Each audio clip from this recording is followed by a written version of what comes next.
فاذكروني أذكركم واشكروا لي ولا تكفرون يا أيها الذين آمنوا استعينوا بالصبر والصلاة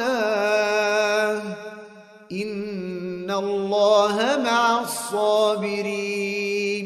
Hadis dari Harits Al-Asy'ari ya, anin Nabi sallallahu alaihi wasallam bahwasanya Rasulullah SAW bersabda, amurukum bi khamsin, aku perintahkan kalian 5 hal ya.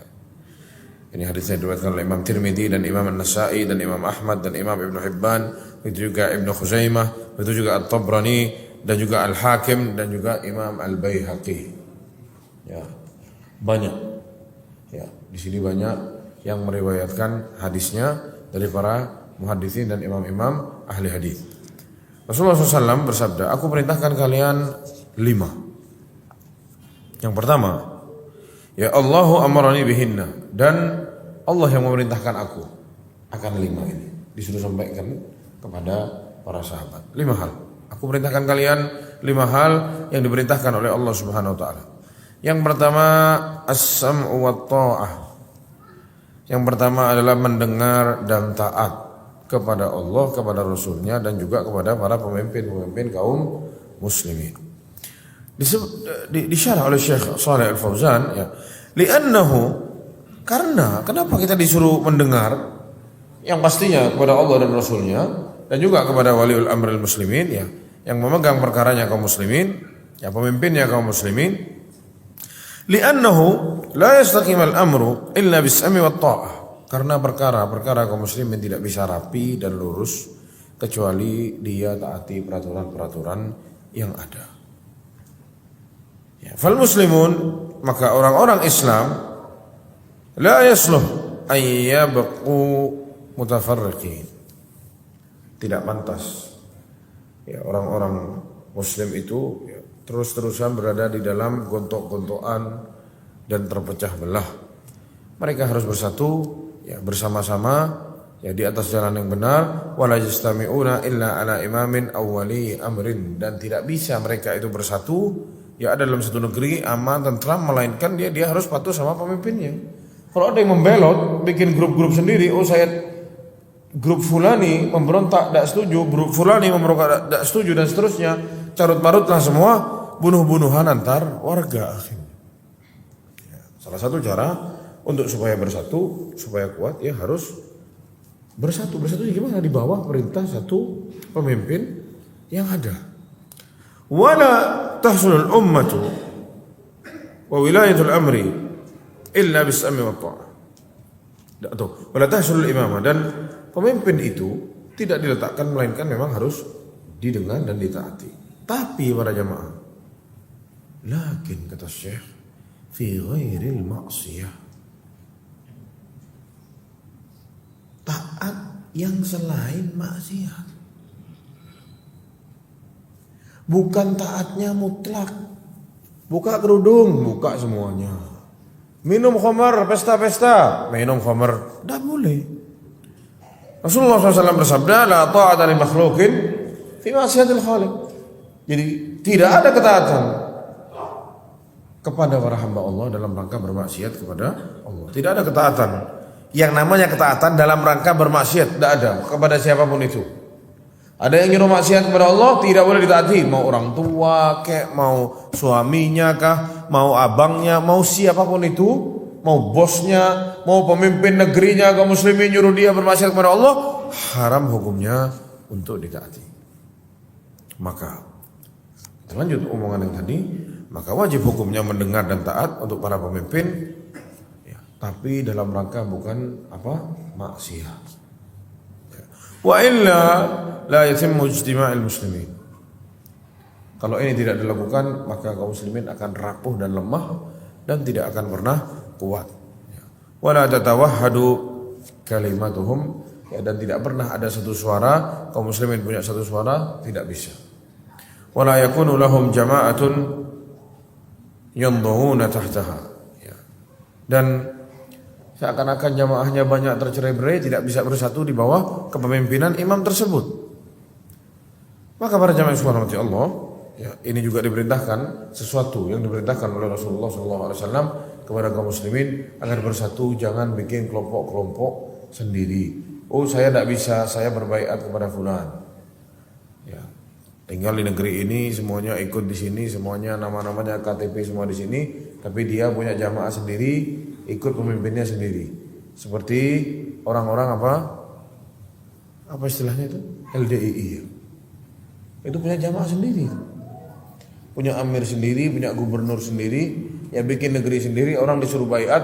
Coba tanya sama mereka, batasan negerimu di mana? Batasan negeri dia, kekuasaan dia itu berapa kali berapa kilo tanah kekuasaannya? Ya. Terus punya tentara enggak yang jaga negerinya? Kalau ada perang-perang, ada yang perang enggak kira-kira? Ya. Terus aset-aset negaranya apa saja? Punya tank kah misalkan untuk bela diri, atau punya senjata-senjata misalkan, atau punya apa? Ya.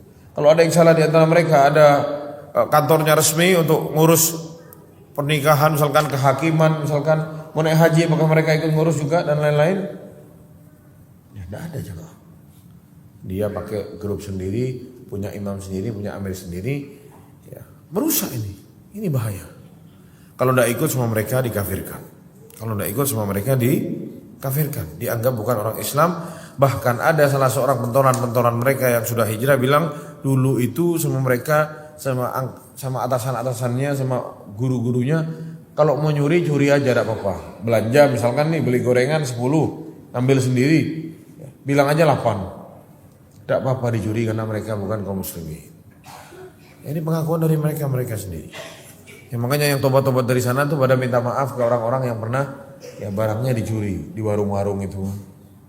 Ya minta maaf, saya dulu ikut pemahaman salah, saya minta maaf. Ya, saya dulu pernah nyuri di sini dan seterusnya. Minta maaf mereka yang bertobat kepada Allah SWT. Dan sudah banyak pemimpin-pemimpinnya yang tobat meninggalkan pemahaman-pemahaman seperti ini. Yang kedua para jamaah sekalian, kata Rasulullah SAW, wal jihadu, perkara yang dianjurkan dan diperintahkan dalam syariat Islam ini adalah al jihad fi sabilillah, li'la kalimatillah, untuk i'la kalimatillah. Ingat jihad buat apa? I'la kalimatillah, untuk meninggikan kalimat Allah, la ilaha illallah Muhammadur Rasulullah. Allah SWT memerintahkan Rasulnya untuk berdakwah dulu. Rasulullah berdakwah di Mekah berapa tahun? 13 tahun. Tidak ada jihad-jihad. 13 tahun di Mekah. Rasulullah disakiti, diperangi, ya, sampai luka, kakinya dikasih duri di jalan-jalannya, dilemparin batu di Taif, ya dihina-hina, dicekik lagi sholat, lagi sujud diberi ari-ari unta di bahunya dan seterusnya. Rasulullah tidak lawan. Ya Rasulullah tidak pernah melawan. Tapi karena belum disyariatkan jihad. Saat Rasulullah sudah bikin satu negeri yang kuat, sudah punya tentara, punya orang-orang yang siap untuk dibuat berjihad, yang sudah kuat, mantap semuanya, baru sama Allah SWT disyariatkan untuk berjihad. Perang jamaah, ya, yang mana kita tahu perang yang pertama, perang Al-Badr. Ya, jadi yang pertama Rasulullah itu disuruh berdakwah, mendakwahkan orang-orang musyrik dan orang-orang kafir agar mereka mau masuk ke agama Islam. Karena hanya Islam saja yang agama Allah, yang lain sudah selesai, sudah expired sudah. Jangan ada orang zaman sekarang, saya menyembah Allah SWT, tapi dia pilih agama yang lain. Sebagaimana yang sudah kita jelaskan di pertemuan-pertemuan yang lalu. Ya fama adahu fahuwa batil, yang lain batil semua, tidak bisa diterima. Ya ada orang-orang yang memerintahkan kita, kalau kamu mengikuti ajarannya Isa, kamu masuk surga. Tidak ada jamaah, ajarannya Nabi Isa sudah tidak ada. Injilnya sudah digonta-ganti. Mestinya orang itu bilang apa? Kalau kamu mau masuk surga, ikuti siapa? Rasulullah SAW. Ikuti Al-Quran, ikuti ajaran Nabi Muhammad SAW. Banyak orang yang mau berbahasa basi dengan orang-orang kafir, orang-orang Nasrani, bilang kalau kamu mau ikuti Isa, kamu bisa masuk surga. Tidak ada sudah. Mana ajarannya Nabi Isa? Injilnya sudah digonta-ganti. Besok begini, tahun sekian omongannya begini, besok tahun segitu lain lagi Injilnya. Ya bahkan Injil-Injil yang dulu-dulu sama yang sekarang sudah banyak berbeda. Bahkan yang membongkar itu ya mereka-mereka sendiri. Mereka bingung loh kok Bible ini beda-beda. Ditulis tahun 1800 sekian bunyinya begini. Tahu-tahu tahun ini hilang ayatnya. Ada ayat yang lain yang ditambah. Ya, yang mana ajaran Nabi Isa? Tidak ada sudah. Ada orang yang mau basa-basi seperti itu. Kalau kamu mengikuti Isa Al-Masih, kamu bisa masuk surga. Tidak ada. Bahkan Nabi Isa-nya nanti turun di akhir zaman disuruh ikut ajarannya siapa? Rasulullah SAW. Bahkan kata Rasulullah, "Lau anna Musa hayyan," kalau Musa nanti kembali hidup lagi, kalau masih hidup sekarang Nabi Musa, ma wasi'ahu illa ittabi'ani. Tidak ada alasan buat dia tidak ada pilihan yang lain kecuali hanya untuk mengikuti aku, kata Rasulullah SAW. Ya sudah selesai semua. Mau masuk surga, jalannya cuma satu, lewat al-Islam. Ya, lewat Islam. Fala budda min da'wah ila hadzal din. Ya, harus dakwahin dulu orang ke agama ini. Thumma man istajaba wa qabila ad-da'wah, falhamdulillah. Kalau diterima dakwahnya alhamdulillah. Ya. Wa man aba fala budda min al-jihad. Jadi hukumnya dalam Islam ini, ya kalau didakwahi satu negeri yang mereka tidak mau masuk Islam, tidak boleh dipaksa masuk Islam, tapi disuruh bayar jizyah. Ya, kalau negerinya sudah diserang sama kaum muslimin, sudah takluk, kalah, ya disuruh masuk Islam. Kalau tidak mau, dibunuh. Atau dia bayar jizyah, diperangi atau bayar jizyah, dua pilihannya. Mau bayar jizyah, dia bisa hidup tenang di bawah kekuasaannya kaum muslimin, bayar pajak. Atau diperangi. Dan ini yang dilakukan oleh para sahabat. Ya, dan ini yang dilakukan oleh Rasulullah SAW. Semasa hidupnya Rasulullah itu yang menyatukan dulu Jazirah Arab. Rasulullah tidak sibuk untuk memerangi orang-orang yang ada di luar Jazirah Arab. Rasulullah mau menyatukan dulu ya kaum muslimin, ya orang-orang yang di Jazirah Arab. Sama Rasulullah disatuin dulu. Ada orang Yahudi, ada, tidak main dibunuh-bunuh sembarangan sama Rasulullah, tidak. Ya bahkan Rasulullah bikin perjanjian damai sama orang-orang Yahudi di Madinah, bahwasanya ini negeri-negeri kita, jaga kalau ada musuh jaga sama-sama dan seterusnya. Ya, di perjanjian itu ya, kepada Rasulullah dengan Bani Quraidah yang ada di Madinah. Namun saat perang Khandaq mereka berkhianat. Akhirnya sama Sa'ad bin Mu'adz disuruh habisi semua. Yang sudah balik, sudah besar disuruh habisi. Adapun yang masih kecil tidak dibunuh. Ya, Sa'ad bin Mu'adz kenapa? Mengkhianati perjanjian. Ya, Rasulullah berdampingan hidup sama orang Yahudi sampai aja gitu. Masuk Islam, alhamdulillah banyak orang-orang Yahudi yang sama ayahnya, ya Rasulullah berharap yang mau mendakwahkan ayahnya sedang sakit, ayahnya bilang, "Ati Abdul Qasim," ya, taati Nabi Muhammad. Ya, disuruh masuk Islam anaknya sama ayahnya. Ya, Rasulullah mendakwahkan orang-orang seperti itu, bukan main serampangan, main dibunuh, main ditusuk semau-mau, tidak.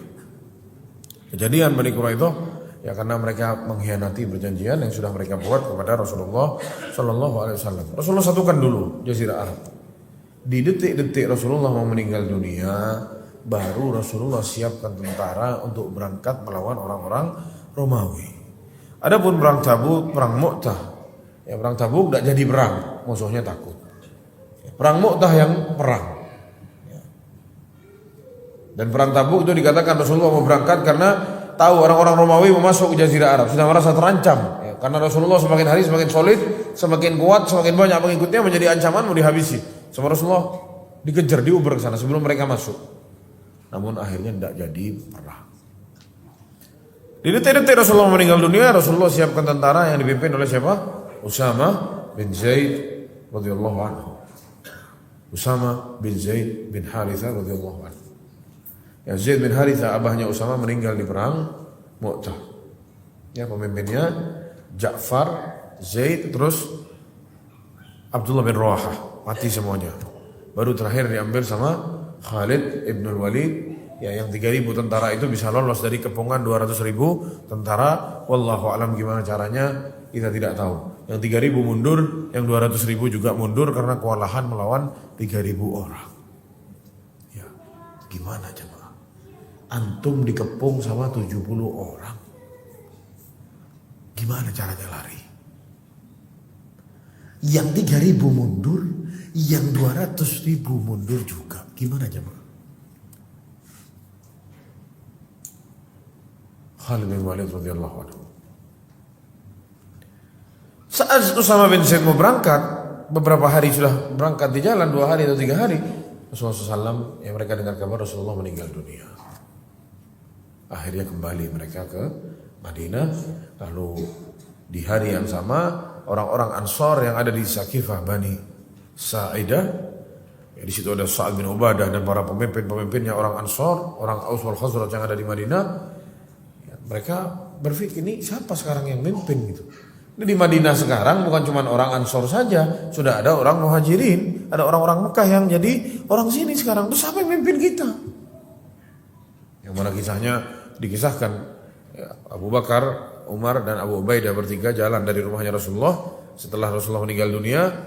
Ya, mereka bertiga jalan ke Saqifah Bani Sa'idah mau ikut bermusyawarah sama mereka. Dan disebutkan bahwasanya katanya orang-orang Ansor, kita yang paling berhak jadi pemimpin karena ini Madinah tanah kami. Madinah ini punya kita. Kalian pendatang semua. Abu Bakar As-Siddiq kata Umar bin Khattab, Umar yang cerita. Katanya Umar, ana sudah siapin omongan. Mau sampaikan ke mereka. Ada pujian-pujian kepada kaum Ansor, orang-orang yang ada di Madinah. Sama Umar mau dipuji ayat-ayat Al-Quran, ya hadis-hadis Nabi tentang pujian-pujian kepada orang Ansor. Tapi saat Umar maju mau berbicara sama Abu Bakar, disuruh mundur. Biar anak yang bicara. Abu Bakar berbicara, memuji-muji orang Ansor, ayat-ayat Al-Quran yang disampaikan, ya hadis-hadis Nabi disampaikan. Tapi di ujungnya Abu Bakar bilang, tapi yang bisa mimpin itu orang Quraisy. Al-a'immatu min Quraisy. Yang bisa jadi imam itu orang Quraisy. Subhanallah. Ya, katanya Umar bin Khattab, ana sudah siapkan omongan yang ana siapin ini tadi disampaikan semua sama Abu Bakar. Allahu Akbar. Seakan-akan ya sudah baca teks yang sama seakan-akan, padahal tidak begitu ceritanya. Subhanallah jamaah. Katanya orang-orang yang yang orang-orang Ansor atau ya sudah katanya yang Ansor, kalau begitu mau gimana? Lalu siapa? Katanya Abu Bakar As-Siddiq, silahkan pilih ini dua orang yang bersama saya. Pilih mau yang jadi pemimpinnya Umar atau Abu Ubaidah. Kata Umar, omongannya Abu Bakar dari awal sampai akhir ana senang dengar. Kecuali saat dia nyuruh ana, milih ana supaya jadi pemimpin, di situ ana tidak senang kata dia. Dari awal sampai akhir ana bahagia dengar omongannya Umar. Kecuali saat nyebut silahkan dipilih Umar sama Abu Ubaidah, suruh pilih siapa yang mau jadi khalifah. Di situ ana tidak senang. Kata Umar bin Khattab, ana tidak mungkin jadi pemimpin, sedangkan di rakyat ana ada Abu Bakar, tidak mungkin. Umar tidak mau berlepas diri. Orang-orang Ansor juga bilang, iya kita juga tidak mungkin mimpin, terus rakyatnya Abu Bakar, tidak mungkin. Ini mereka sadar jemaah, ini Abu Bakar ini bukan orang sembarangan. Ya Abu Bakar ini orang spesial, suhibnya Nabi. Saat Nabi masih hidup dia pernah jadi imam. Dia lihat Nabi datang mau mundur sama Nabi, disuruh lanjutkan. Dikasih tangannya sama Nabi, disuruh lanjutin. Ya ini orang yang dipilih sama Nabi. Rasulullah pas lagi sakit bilang, "Murru Abu Bakrin fa yusalli bin nas." Suruh Abu Bakar sholat jadi imam. Ya sudah waktunya sholat, Rasulullah bisa keluar sakit. Ini bukti kata para ulama, isyarat ya bahwasanya ini orangnya kalau saya meninggal pilih dia yang memimpin. Tapi Abu Bakar tidak mau. Sampai akhirnya Abu Bakar dipilih. Sini tangannya kata Umar, cepat kasih sini kita baiat, cepat mana tangannya? Pegang tangannya sama Umar, saya baiat kamu. Ya, Umar baiat Abu Bakar jadi pemimpin, jadi khalifah. Lalu yang lain yang ada di situ di Saqifah Bani Sa'idah semuanya baiat. Besoknya baru baiat rame-rame, ya dibaiat oleh semua para sahabat di Masjid Nabawi. Para jemaah subhanahu wa Allah, baru setelah Abu Bakar memimpin, ya tentara yang tadi berangkat tak jadi itu diberangkatin lagi. Sudah selesai urusannya. Ya. Namun Abu Bakar As-Siddiq mengalami masalah-masalah yang ada di dalam Jazirah Arab. Setelah sepeninggalan Rasulullah, banyak orang-orang murtad, banyak orang-orang yang tidak mau bayar zakat, dan ini harus diselesaikan dulu. Dengan kata lain, jangan ngurus orang lain jika di dalam rumah ada masalah. Di negerinya masih bermasalah, jangan mau bongkar negeri orang, selesaikan dulu. Diselesaikan sama Abu Bakar, hitungan berapa bulan saja selesai semua. Yang tidak mau bayar zakat, yang murtad dan yang lain-lain dihabisi semua, disatukan kembali sama Abu Bakar Siddiq. Baru semua tentara kaum muslimin diberangkatkan. Di Madinah tidak ada tentara sama sekali. Kalau Madinah diserang sama musuh, habis, hancur. Pertahanan terbaik adalah menyerang. Ini yang dipakai sama Abu Bakar As-Siddiq. Tidak ada tentara sisa. Semua yang ada di Madinah diberangkatkan. Kampung-kampung yang dilewati sama tentara yang mau perang itu, separuhnya atau pertama dikirim ke Romawi dulu, ke utara sana. Ya. Sebagian lagi dikirim kemana? Disuruh gabung sama tentaranya Muthanna ibn Harithah, ada di Irak sana, di pesisir di tepiannya Persia, kekuasaannya Persia. Masih ada di dalam Jazirah Arab sini, tapi sudah di sebelahnya sudah ada Persia di sana. Ya, perang, dua-duanya dilawan dalam satu waktu, jemaah. Ini sudah kuat, mantap, bersatu kembali di bawah pimpinan Abu Bakar As-Siddiq, Khalid bin Walid yang memimpin di sana. Ya, tugasnya double. Selesai di sini, nanti dikasih surat, ente bantu yang di sini, nanti bantu lagi di sana, terus bolak-balik Khalid bin Walid. Meskipun beberapa Umar dan bersahabat, ada Umar tidak setuju ya, takut orang-orang yang bertawakalnya kepada Khalid bin Walid. Kata Abu Bakar, kalau ana ikut perang, ana akan ada di bawahnya tentaranya, di bawah kepemimpinannya Khalid bin Walid. Kenapa? Karena dia lebih ahli daripada kami. Karena ijtihadnya Abu Bakar As-Siddiq. Perang jamaah, tidak berhenti, terus perang. Belum selesai perang, di tengah jalan meninggal Abu Bakar As-Siddiq. Umar naik. Gimana caranya Umar naik? Abu Bakar yang pilih. Kalau saya mati, siapa yang jadi? Ya, Umar yang jadi pemimpinnya. Ya. Umar naik jamaah, dicopot Khalid bin Walid, diganti siapa? Abu Ubaidah, Amir ibn Jarrah, ditulisi surat ke Syam sana di perang Yarmuk. Namun sama Abu Ubaidah disembunyiin suratnya. Takut kaum muslimin goncang saat ada perubahan kepemimpinan. Yang anak ingat dari kisahnya, sama Abu Ubaidah dikasih tahu saat sudah menang. Sebenarnya anak yang disuruh jadi pemimpin. Kata, kenapa tidak bilang dari dulu ya? Ya sudah, sama anak sama kamu siapapun yang mimpin sama saja. Yang luar biasa. Para sahabat tidak mau jadi pemimpin, mau berkuasa, tidak seperti itu ya. Habis musuhnya, pindah ke Persia, habis Persia semua, semuanya dikuasai sama kaum muslimin. Ya. Allah SWT berfirman, wa qatiluhum hatta la takuna fitnah wa yakuna ad-dinu kulluhu lillah. Yang perangi mereka sampai hilang yang namanya kesyirikan dan agama ini seluruhnya murni hanya untuk Allah Subhanahu wa taala. Para jemaah yang dirahmati Allah, maka tidak pantas untuk agama ini jika hanya separuh-separuh saja. Sebagian untuk Allah, sebagian untuk yang lain. Tidak boleh seperti itu. Karena hanya Allah lah yang menciptakan, Allah yang memberi rizki, Allah yang menjaga, Allah yang menghidupkan, Allah yang mematikan, Allah yang mengurus seluruh tatanan yang ada di alam semesta ini. Maka hanya dialah yang paling pantas untuk disembah. Maka tidak ada agama melainkan agama Allah saja. Allah SWT berfirman, afa ghayra dinillahi yabghun, apakah mereka menginginkan agama selain agamanya Allah? Walahu aslama man fis samawati wa man fil ard tau'an wa karha, dan semua makhluk yang ada di atas muka bumi ini berserah kepada Allah. Mau berserah secara ikhlas dan tulus, mau berserah karena terpaksa. Orang-orang kafir itu juga berserah kepada Allah jemaah. Tapi mereka terpaksa, ya sudah keadaannya begini mau gimana gitu. Ya, semuanya itu sebenarnya patuh dan taat sama Allah ya, berserah sama Allah sebenarnya. Kalau sama Allah mau diazab semua, ada yang bisa nolak azabnya Allah? Tidak bisa. Pasrah mereka semua.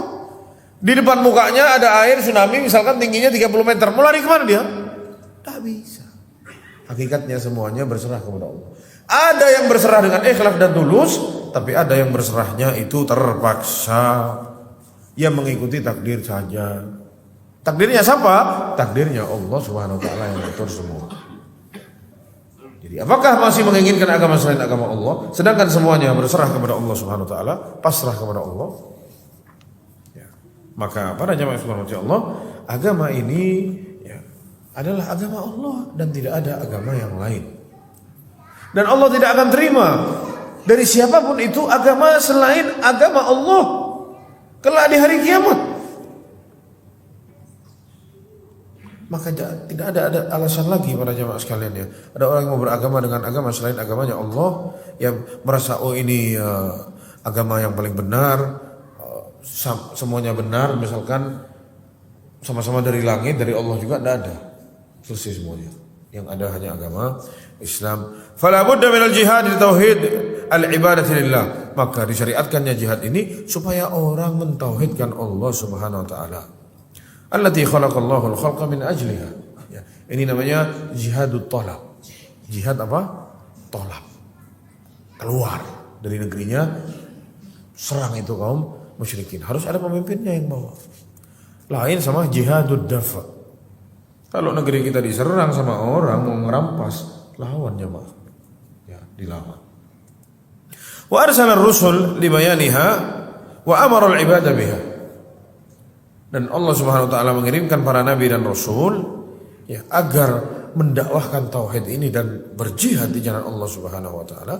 Dan Allah utus nabi dan rasul untuk menjelaskan ini dan memerintahkan kepada para hambanya agar hambanya itu beribadah kepada Allah Subhanahu wa taala. Para jemaah yang dirahmati Allah, yang selanjutnya, yang ketiga adalah al-hijrah. Ya, yang pertama tadi as-sam'u wa ta'ah, mendengar dan taat. Yang kedua al-jihad. Yang ketiga al-hijrah. Dijelaskan oleh Syekh Al-Fauzan di sini, wal hijratu ma'khudatun min al-hajr. Kata hijrah itu diambil dari kata hajarah atau hajar. Artinya secara bahasa adalah at-tarku atau al-bu'du, meninggalkan atau menjauhi. Ya, jika ada seseorang yang meninggalkan sesuatu, menjauhi sesuatu, namanya dia telah berhijrah. Hajar, ditinggalin sama dia. Allah SWT berfirman dalam surah Mudaththir ayat 5, warrujza fahjur, dan patung-patung itu agar ditinggalkan. Ya, para asnam itu patung-patung yang ada di Mekah itu disuruh tinggalkan. Wahajruha tarkuha. Allah merintahkan Nabi warrujza fahjur, patung-patung itu tinggalkan. Utruk, tinggalin. Ini makna secara bahasa. Tapi secara istilah, ya, al-hijrah yang dimaksud adalah al-intiqal min baladil kufri ila baladil Islam, pindah dari negeri kafir ke negeri Muslim, firaran bid-din, lari untuk mengamankan agamanya. Kata Syekh di sini, fal muslimu la yabqa ma'al kuffar. Seorang muslim tidak pantas untuk hidup bersama orang kafir. Wa huwa yaqdir 'alal hijrati ila biladil muslimin. Apalagi dia mampu untuk hijrah ke negeri kaum muslimin. Li'annahu idza baqiya 'indal kuffar fa innahum yu'athiruna 'alaihi. Kalau dia terus-terusan tinggal dikerubungi sama orang-orang kafir, maka orang-orang kafir itu akan mempengaruhi agamanya dia. Aw yamna'unahu min ibadatillah, atau melarang mereka untuk beribadah kepada Allah Subhanahu wa taala. Sebagaimana yang terjadi di Suriah saat rezim Asad berkuasa. Orang mau puasa Ramadan tak boleh, orang sholat tak boleh, disuruh sujud ke fotonya dia. Ya itu. Makanya kaum muslimin di Suriah itu banyak yang keluar menyelamatkan agamanya. Wa yujbirunahu 'alal kufri, memaksa rakyatnya untuk kufur kepada Allah Subhanahu wa taala. Memaksa kaum muslimin untuk keluar dari agamanya. Ini yang biasanya terjadi, ya, mereka-mereka kaum muslimin yang tinggal di negeri-negeri orang kafir. Fala budda minal hijrati indal qudrah, maka wajib hukumnya untuk berhijrah jika dia mampu. Para jemaah sekalian Allah, ya, kalaupun misal seorang muslim yang tinggal di negeri kafir itu tidak dipaksa untuk meninggalkan agamanya, tidak dipersulit untuk ibadah, masjid ada, boleh sholat 5 waktu dan seluruhnya. Tapi apakah Anda yakin gaya-gaya mereka itu tidak ditiru? Antara laki-laki dan perempuan saling kumpul kebo, ya, sekolahnya campur baur, omongan-omongannya dan yang lain-lain, adat istiadatnya, cara berpakaiannya, pola berpikirnya, apakah itu tidak akan mempengaruhi? Tidak mungkin ya, Pak. Berapa banyak orang-orang itu murtad gara-gara perempuan? Kenapa? Karena dari kecil tinggal di negeri kafir, merasa bahwasanya agama mereka sama agama kita ya sama-sama aja gitu, semuanya baik gitu. Si perempuan mau, tapi kamu murtad dulu ikut agama saya gitu. Oh ya, tidak masalah. Ada seorang orang tua tanya seperti itu, anak saya murtad gimana? Ada yang bilang abangnya murtad gara-gara perempuan dan seterusnya. Ada yang anaknya kabur dari rumahnya karena peraturan di sana 18 tahun sudah bebas, tidak ada urusan sama orang tuanya lagi. Kabur dari rumah, kabur sama laki-laki, sama pacarnya, bebas. Mau kawin, tidak kawin, mau kebul-kebul, rumah bebas. Apakah ini semua tidak berbahaya bagi kaum muslimin yang tinggal di sekitarnya? Sedangkan kaum muslimin tidak punya kekuasaan di sana. Habisnya, Pak. Bahkan ada negeri-negeri yang sampai sekarang melarang orang-orang itu sholat Jumat. Istirahat jam kerjanya tidak boleh semau-mau, harus ikutin jamnya peraturan. Jadi kalau sudah masuk sholat Jumat masih jam kerja, tidak boleh. Hal-hal seperti ini yang membuat orang-orang Islam itu dilarang untuk tinggal di negeri kafir. Ya, jemaah yang punya anak coba diamankan anaknya, lari-lari semua anaknya. Wallahu azza wa jalla tawa'ada alladhina lam yuhajiru wa hum yaqdiruna 'ala al-hijrah. Allah Subhanahu wa taala itu mengancam orang-orang yang tidak hijrah sedangkan dia itu mampu untuk berhijrah. Ya. Meninggalkan negerinya. Mampu sebenarnya, tapi karena pelit, takut, tidak mau meninggalkan hartanya yang selama ini sudah dia kumpulkan. Masa anak tinggal, anak selama ini setengah mati bikin rumah, beli rumah di sini, atau disuruh tinggal, sama Allah SWT diancam para jamaah. Dalam surat An-Nisa ayat 97, innal ladzina tawaffahumul malaikatu zalimi anfusihim qalu fima kuntum qalu kunna mustad'afina fil ardi qalu alam takun ardullahi wasi'atan fatuhajiru fiha. Ya, mereka-mereka yang oleh Allah Subhanahu wa taala saat diwafatkan, malaikat-malaikat itu ya kasar sekali mencabut nyawa-nyawa mereka. Ditanya, "Fima kuntum?" Kalian ngapain? Kata para malaikat. Dahulu katanya mereka, kami lemah di atas muka bumi ini. Apa kata malaikat? Alam takun ardullahi wasi'atan. Bukankah ya negeri Allah ini luas, bumi Allah ini luas? Fatuhajiru fiha, bisa kalian hijrah ke tempat lain? Kenapa tidak mau hijrah? Idza kuntum mustad'afina fi hadhihi al-ard, la taqdiruna ala idhari dinikum, falimadha lam tantakilu ila ard takununa aqwiya fiha. Seakan-akan Allah tanya sama mereka, kalau memang kalian dulu lemah di atas muka bumi, ya tidak bisa beribadah kepada Allah, kenapa kalian tidak keluar dari negeri kalian untuk memperkuat diri kalian? Rasulullah SAW memerintahkan para sahabat untuk hijrah kemana? Habasyah. Karena sudah dilarang untuk beribadah di Mekah, dipersempit, disiksa, digencet. Hijrah kemana? Ke Habasyah. Kata Rasulullah, itu negeri yang sementara ini paling aman karena dipimpin oleh raja yang tidak pernah berbuat zalim. Rasulullah tahu dari mana? Dikasih tahu sama Allah Subhanahu wa taala. Rasulullah tidak pernah ketemu sama Najasyi. Sama namanya Najasyi? Siapa yang tahu? Siapa nama aslinya Najasyi yang jadi rajanya Habasyah? Yang kata Rasulullah SAW, di situ ada raja yang tidak pernah berbuat zalim kepada rakyatnya, yang tidak pernah terbuat satu kezaliman di negerinya, tidak boleh ada kezaliman. Ya, makanya sama Rasulullah disuruh hijrah ke sana karena aman di sana, rajanya tidak pernah zalim. Sama namanya? Tahu? Tidak ada yang tahu. Sama namanya Najasyi. Najasyi itu nama yang menjabat sebagai raja, semuanya dikasih nama Najasyi. Sama seperti Fir'aun. Fir'aun itu yang menjabat menjadi raja di Mesir namanya Fir'aun. Tapi ada nama aslinya. Ya di Indonesia yang jabat jadi pemimpin ya presiden.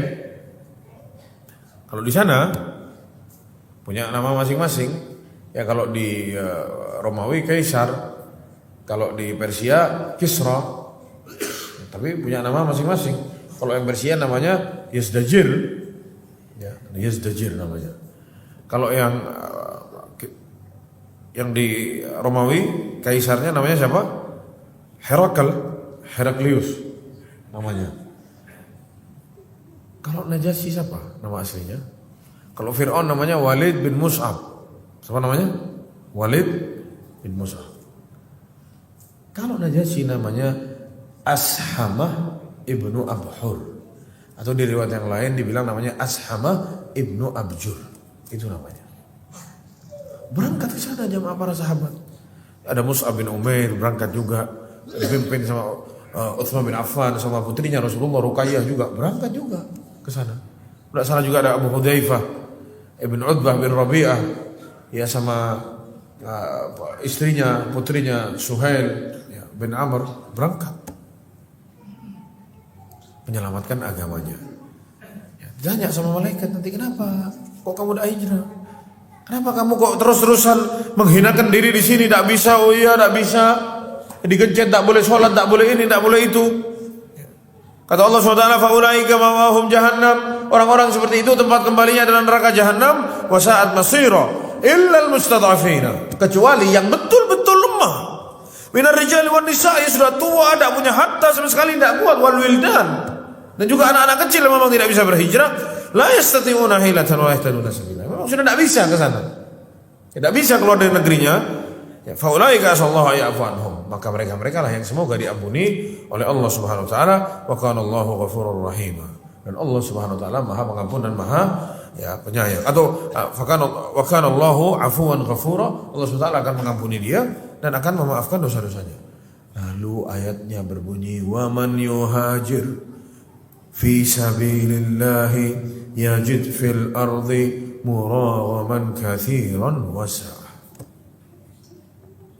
Barang siapa yang berhijrah di jalan Allah, untuk Allah, demi Allah, maka dia akan menemui di atas muka bumi ini solusi-solusi dan jalan keluar dan kelapangan.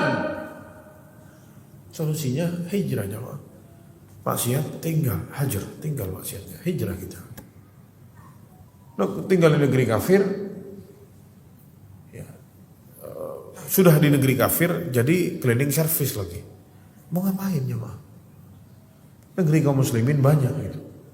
Negeri kaum muslimin banyak. Berangkat ke negeri-negeri Islam yang dipermudah dia untuk mengingat Allah. Kalau azan dia dengar suara azan.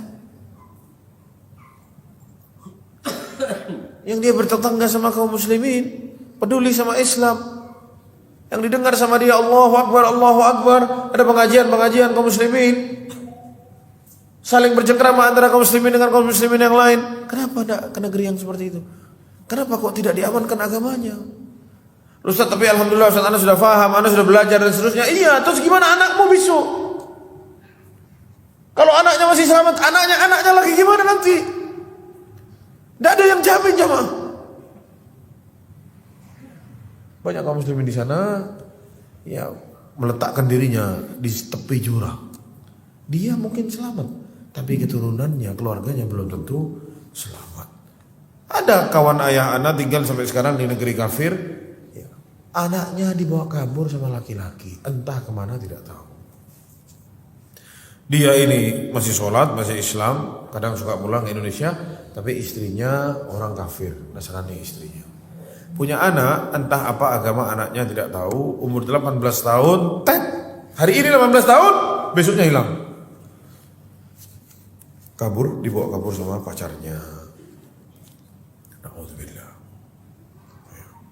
Maka para jamaah subhanahu Allah diperintahkan oleh Rasulullah SAW kita untuk berhijrah di jalan Allah Subhanahu wa taala, dan perintah ini terus akan ada sampai hari kiamat. Yang selanjutnya para jamaah sekalian, selain mendengar dan taat, jihad, hijrah, lalu wal jamaah. Yang keempat, kita ini disuruh selalu bersama-sama jamaah kaum muslimin. Jangan menyendiri, bikin grup sendiri. Karena yang sama-sama itu lebih selamat, lebih kuat. Adapun menyendiri itu rapuh, berbahaya bagi dirimu dan bagi agamamu. Maka bagi kaum muslimin untuk selalu bersama-sama, bersama imamnya kaum muslimin. Adapun orang-orang yang keluar dari jamaah seperti yang tadi kita contohkan, yang tidak mau mendengar dan taat, bikin peraturan sendiri, bikin tata cara sendiri, menyelisihi apa yang ada, maka dikatakan oleh Rasulullah SAW di dalam hadis ini yang kita baca, fa innahu man faraqal jama'ata qaida shibrin faqad khala'a ribqatal islami min unuqihi illa an yarji'a. Maka barang siapa yang melepaskan dirinya dari persatuan kaum muslimin, maka dia telah melepas ikatan Islam di pundaknya. Di hadis yang lain Rasulullah SAW bersabda, man faraqal jama'ata shibran famata famitatun jahiliyah. Barang siapa yang meninggalkan jamaah kaum muslimin sejengkal saja, keluar dari perkumpulan kaum muslimin sejengkal saja, famata, lalu dia mati atas itu, maka pada dirinya terdapat sifat-sifat jahiliyah. Bangkainya, mayatnya itu ada di dalamnya terkontaminasi dengan tata cara jahiliyah. Maka wajib bagi seorang muslim ayyakuna ma'al muslimin, agar selalu bareng-bareng sama orang muslim yang lain, sholat berjamaah di masjid sama-sama, ayyakuna ma'ahum bi badanihi, bersama-sama jasadnya, wa yakuna ma'ahum bi ra'yihi, bersama-sama taat dan patuh menjalani peraturan-peraturan yang ada selama bukan apa tadi? Maksiat kepada Allah Subhanahu wa taala. Amma ayyakuna ma'ahum bi badanihi walakinnahu yukhalifuhum. Adapun orang-orang yang badannya saja yang ada, seperti orang-orang yang tadi kita sebutkan, badannya ada di negeri ini tapi mereka memisahkan diri, akhirnya kabur-kabur, sembunyi-sembunyi sana di hutan belantara. Ketemu polisi sama dia ditembak, polisinya dibunuh. Ketemu tentara sama mereka ditangkap, dibunuh, dianggap musuhnya semua. Maka yang seperti ini berbahaya agamanya dan juga jiwa-jiwa mereka. Wa asyaddu min dzalika, dan lebih parahnya lagi kata Syekh di sini, idza hamala sila 'alal muslimin, kalau sudah dia menodongkan senjatanya kepada sesama muslim. Fa innahu idza hamala silah faqad naqadha al-bai'ah. Orang yang sudah nodong mengarahkan senjatanya kepada sama-sama muslim, apalagi ke pemimpin kaum muslimin, maka dia telah batal baiatnya tadi, wa kharaja an jama'atil muslimin, dan dia telah keluar dari jamaah kaum muslimin, telah keluar dari persatuan kaum muslimin, dan dia termasuk dari golongan khawarij. Fayajibu qitaluhu, wajib untuk diperangi. Amma idza ra'a ra'il khawarij wa sawwabahu, adapun orang-orang yang berpemahaman seperti itu, membenarkan perbuatan-perbuatan seperti itu, lakinnahu lam yahmil silah, tapi dia tidak menodongkan senjatanya ke sesama muslim, fahadha yukaffu anhu, maka orang-orang seperti ini akan dibungkam dan dihentikan. Walakinnahu yu'tabar minal khawarij, tapi dia juga bisa digolongkan menjadi orang-orang khawarij, meskipun tidak menodongkan senjatanya kepada pemimpin kaum muslimin, tapi dia menggerakkan massa, ngumpulin orang, disuruh serang, suruh bunuh orang, tapi dia tidak ikut-ikut, ini sama saja. Kata Syekh di sini, mereka digolongkan menjadi orang-orang yang khawarij, keluar memisahkan diri dari golongan kaum muslimin. Rasulullah sallallahu alaihi wasallam bersabda, "Fa innahu man faraqal jamaah qaida shibrin faqad khala'a ribqatal islam min unuqihi." Barang siapa yang lepas dari baiat, keluar dari perkumpulan kaum muslimin, persatuan kaum muslimin, maka dia telah melepas ikatan-ikatan Islam pada pundaknya, illa ayyarji'a, kecuali dia bertobat dan kembali. Bertobat kepada Allah Subhanahu wa taala, yang sudah mungkin kepalanya masuk dalam kepalanya syubhat-syubhat, maka saat dia sadar bertobatlah kepada Allah Subhanahu wa taala. Karena zaman sekarang banyak du'atul dhalal, para dai-dai yang modal di rumahnya duduk nulis-nulis, share, menggerakkan massa, dianya duduk-duduk aja di rumahnya. Anaknya kaum muslimin mati, saling bunuh satu dengan yang lain. Negeri hancur, dia duduk-duduk. Kalau negerinya hancur, dianya tinggal kabur aja ke luar negeri. Fallahu ja'ala lahu al-fursata an yatuba wa yarji. Allah SWT menjadikan memberi kesempatan buat dia untuk bertobat dan kembali ke jalan yang benar, dan barang siapa yang tobat oleh Allah Subhanahu wa taala akan diterima. Lalu yang kelima, Rasulullah memberi peringatan, wa man da'a bi da'wal jahiliyah fa innahu min jutha jahannam. Barang siapa yang suka memanggil dengan caranya orang jahiliyah, maka orang seperti ini akan dilemparkan ke neraka jahanam. Karena perbuatan jahiliyah itu ada di dalamnya yang namanya kesesatan atau kekafiran. Maka seorang muslim jangan sampai berakhlak dengan akhlak-akhlaknya orang jahiliyah. Apa yang dimaksud dengan jahiliyah? Maksudnya adalah apa-apa yang dibuat sama orang-orang sebelum zamannya Nabi Muhammad SAW. Salah satunya partisan, asabiyah. Kalau bukan dari grupnya, bukan dari golongannya, bukan dari bangsanya, warna kulitnya tidak sama, ya daerahnya tidak sama, ya perang mereka tidak bersama, beda-beda. Ini orang-orang jahiliyah seperti itu. Abu Jahal dulu menolak dakwahnya Rasulullah, terang-terangan dia bilang, dia itu dari Bani Hashim, kita dari Bani Makhzum, kita sama Bani Hashim sudah saling bertarung dari dulu, mencari kemuliaan. Mereka kasih makan, kami kasih makan juga. Mereka kasih minum, kami kasih minum juga. Mereka berkhidmat kepada orang-orang yang naik haji, kami juga berkhidmat sama. Sampai kami sudah sama setara, seperti dua kuda yang saling berpacu. Tiba-tiba mereka bilang, kata Abu Jahal, ada yang di sana yang ngaku menjadi nabi, terus kita disuruh ikut sama dia. Tidak mungkin anak beriman sama dia, kata Abu Jahal. Mustahil. Karena apa? Beda kelompok. Ya, beda apa? Beda ras, beda marga. Rasnya sama orang Arab tapi marganya berbeda, keluarganya tidak sama. Ini orang-orang jahiliyah seperti ini. Ya, makanya terlarang juga dan diperintahkan oleh Rasulullah agar kita tidak berakhlak atau pakai cara-caranya orang-orang jahiliyah. Ya, meninggalkan persatuan kaum muslimin demi grupnya sendiri, maka ini adalah khisal min khisalil jahiliyah. Hadhihi hiya al-jahiliyah. Dan ini adalah kebodohan dan kejahiliahan, sama seperti orang-orang yang datang sebelum Rasulullah sallallahu alaihi wasallam. Para jemaah, Rasulullah SAW bersabda, arba'un fi ummati, ada 4 dalam umatku ini, 4-4-nya suka dibuat sama umatku, dan 4-4-nya adalah kebiasaannya orang jahiliyah. Yang pertama, al-fakhru bil ahsab, ya, berbangga diri sama status masyarakat, ya, atau berbangga sama kabilahnya. Ana dari Bani Fulan dan Fulan, ana orang Arab, ana orang Inggris, ana orang apa, ya, keturunan Ningrat dan lain-lain, berbangga dengan itu, berbangga-bangga dengan ini salah satu penyakitnya orang di zaman jahiliyah, kebiasaannya orang jahiliyah. Rasulullah kasih tahu kita supaya kita tidak ikuti 4 poin ini.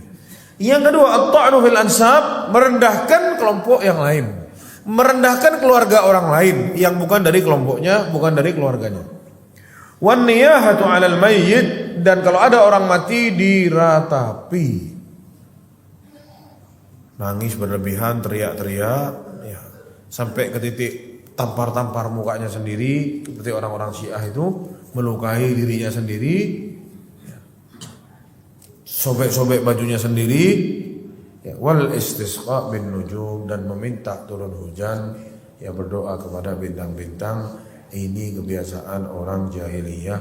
Faman fa'ala syai'an, maka barang siapa yang melakukan salah satu dari 4 poin barusan, ya, faqad fa'ala syai'an minal jahiliyah, maka dia telah melakukan sesuatu yang suka dilakukan sama orang-orang jahiliyah dulu sebelum Rasulullah diutus. Ya. Walamma ayyara ahadus sahabah akhan lahu bi ummi. Ya, dulu ada salah seorang sahabat yang merendahkan saudaranya, saudara seibunya, ya. Faqala lahu, ya ibn as-sauda, anak hitam, gitu ya, atau anaknya orang hitam, begitu ya, karena kulitnya hitam. Rasulullah marah jamaah.